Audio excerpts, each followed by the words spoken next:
Hey everyone, I'm in Civilization 6 and here I want to show you how to start Civ 6. By this I mean, where should you start if you're a brand new user to the game, what should you do? There's loads of packs of Civilization 6 now, it's been around for a good while, you may well decide to get one with the expansions.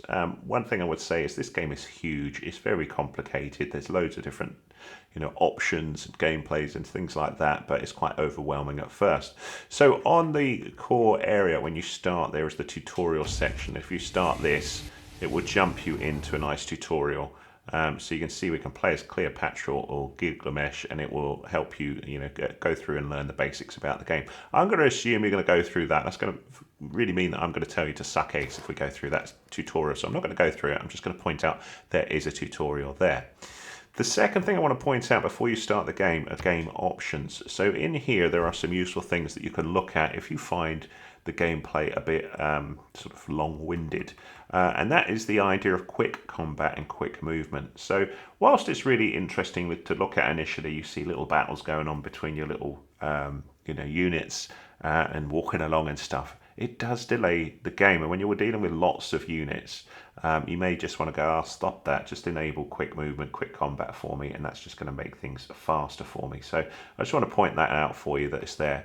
You've also got the advisor that you can have on or off, and if it's your first time playing, I strongly suggest that you put this on, and there are different options. They're new to this platform, new to Civilization 6, new to Civilization 6 Rise and Fall, or Gathering Storm, and that means that the advisor is going to give you lots of information. So if you're brand new to Civilization, go with new to Civilization. If you're just new to Civ 6, go for that, or if it's one of the expansions, you can go for one of those. So I highly recommend you put that on. You can also turn off the music if you want. I find the music very annoying, so I'll give you a touch of it here. It drives me nuts. So you can turn it off there. But sound effects, ambient sound and stuff is all fine. The interface, you can turn off the intro video if that drives you mad. So I don't want to see that every time I start up Civ, so I've turned that off. And there's also things like auto unit cycling, which is quite useful. That might be on as default, I can't remember. You can also have unit confirmations and all this sort of stuff. So once you're happy with that, down the bottom you should have a button that shows confirm. For me on the Xbox it's the menu button, it may be a different one for you, or if you mess it all up you can hit Y or whatever it shows under restore defaults to reset that back. So let's come out of there and look at these. So you could play it online if it's your first time playing, you want to play single player and get used to it. So tutorial first, and then single player. So when you're in here, there's different things. There's scenarios, there's well, you probably haven't got load game if it's your first time, but there's create game is the first one that we want to look at. And this I really want you to understand before you play the game, because it's like, whoa, look at all this stuff. And if you jump into like the biggest tool set, you're just going to get confused and it's going to put you off. So what you've got here up the top, rule set, you've got going through the different expansions. I would suggest you go with standard rules first because that's the simplest version of Civilization 6. As you get more comfortable with it, you can start messing around with the other expansions. The other thing I want to point out, particularly if you're on the Xbox, is the stability of this game goes down substantially the more expansions you add on top. So if you're struggling with stability, you want to have that on standard rules. Next, you can pick a leader, and the leader here is, these are the standard ones we've got. You can leave it on this one here. You can have a random leader from pool 1 or pool 2, which is confusing, or you can flick through all of these. What I would suggest is to go with Alexander because he, as you can see, it says cities do not incur war weariness. And if you're interested in just, as many people do, sort of moving lots of units around and battling people, I think it's, in my opinion, the most fun way of playing Civ. He's a good one to use because you're not going to get punished for having loads of units, and they don't incur. Well, you're going to have some punishment for lots of units because they cost money, but the cities, when you go to war, are not going to get annoyed about war weariness. So I think he's a good starting character to play with. The game difficulty, you can see here, it's currently on Prince. I don't know why, but when I press left on it, it jumps back to this area. But Settler is the simplest. And then as you go through Chieftain, Warlord, Prince, etc., King, Emperor, Immortal, and Deity, they're the difficulty levels. So if you're really simple, You just want the, that sounded really rude. Sorry, not if you're really simple. If you've not played the game before, you might want to go on something like Settler, where things are nice and gentle to get you started. You've then got the game speed. Quick, I would highly recommend. So that's going to be the fastest one to play. It's just going to zip you through the ages. As you get more comfortable, if you want to play Civ for a longer period, you can go with some of the other ones like standard. But even quick takes quite a long time to play. You've then got your map types, which is set to continents as standard. And if we have a little look in here, there are all these different map shapes that you can do. You can even play the Earth continents if you want. A huge Earth map, East Asia, Highlands, whatever. I would just leave it on continents as standard. But if you want to play one of the other ones, by all means. And then you have your map size. Now, even tiny takes a while to explore, particularly because the units only move like one step at a time initially. So exploration takes a while. So I would start on tiny, or even dual, because dual's the smallest, I think. And then you've got tiny, small, standard, large, and huge. So yeah, dual or tiny, I would suggest. And if we have a little look just before we hit start game, these things are additional things you can turn on, various different stuff. Again, I would leave them off if this is the first time that you're playing. But before you start game, another thing you want to look at is in advanced setup. So for me on the Xbox, it's X on the bottom left.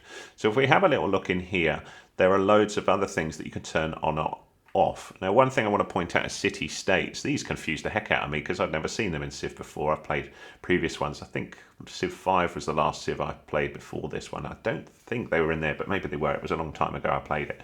Anyway, city states are kind of like standalone kind of civilizations. They don't seem to attack you. You can sort of send emissaries to them and stuff like that. But I think they're a bit confusing to begin with, and it's just someone else to try and get rid of on the map. So what I would suggest is just turning them down to nothing. So you can do that here. And you can see that we've got additional stuff here, like the map size and the leader pools and the resources and city states and blah, blah, blah. All of these things. So you can adjust that, but it was really the city states that I wanted to look at.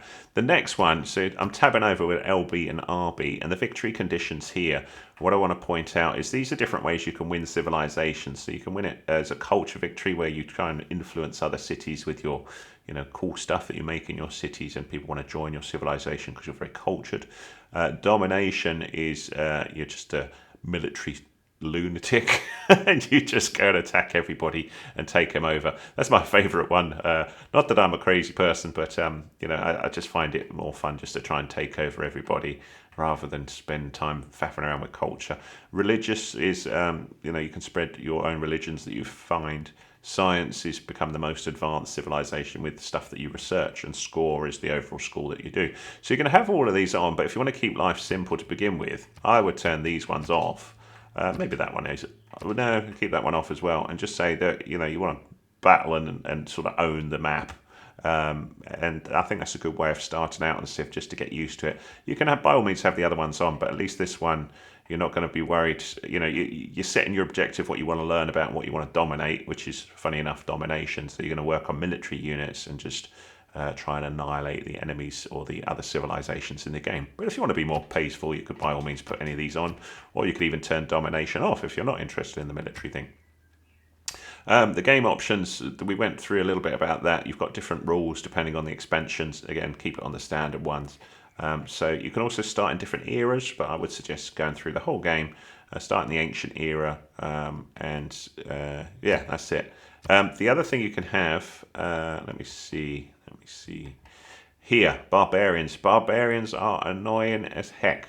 So barbarians are basically just random aggressive units that will come and attack your cities and your people, and they're very annoying when you're starting playing the game. So I would turn this off, and that's just going to limit what you've got coming to sort of annoy you in the game. Okay, so you can do that, and then once you've come up with stuff here, so I'd leave these all off as well. You can also pick the players that you're going to fight against, so you can use those, or you can keep them as random. It's up to you on there.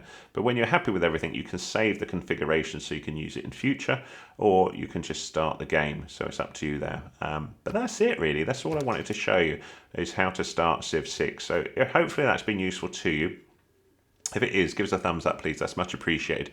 Any comments welcome, and I'll be working on some other tutorials for Civilization 6. I've been busy with other games as well, but I know that there still seems to be a lot of interest in this game, so I'll do my best to help out. Any questions, do hit me up in the comments. If this was useful, a little thanks would be awesome. And if you want to be kept up to date with my future video tutorials, do just hit that subscribe button. That would be great. Thank you so much.